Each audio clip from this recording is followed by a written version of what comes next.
oh. Maraming isda ito mga idol. Naglilimas po si si Mrs. Ayun oh. Dami oh. Naglilimas mga idol. Maraming siya. Ayaw ko anong mga laman yan. Mga kuratso eh. Hito ata, hito. Hitong maliliit, yung maliliit ang buntot. Basta matagal po na. Grabe.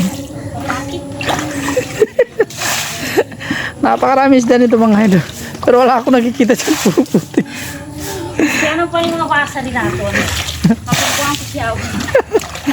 Eh mga idol oh. Dahil napupuno po. Ayan. Si Mrs. mo na mga idol yung ngayon maglimas. Ng tubig. Dahil nag-fasting po tayo. Pero sa una lang po yung mga idol. Siya lang po yung nasa huli. Ako po yung nag-umpisa.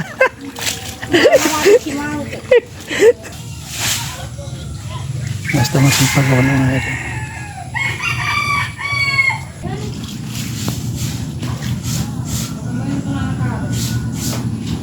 Basta matagal ko na si Tayana. Bagong sa pispan. Kaya nag-umba namin na. Galing talaga ni Mrs.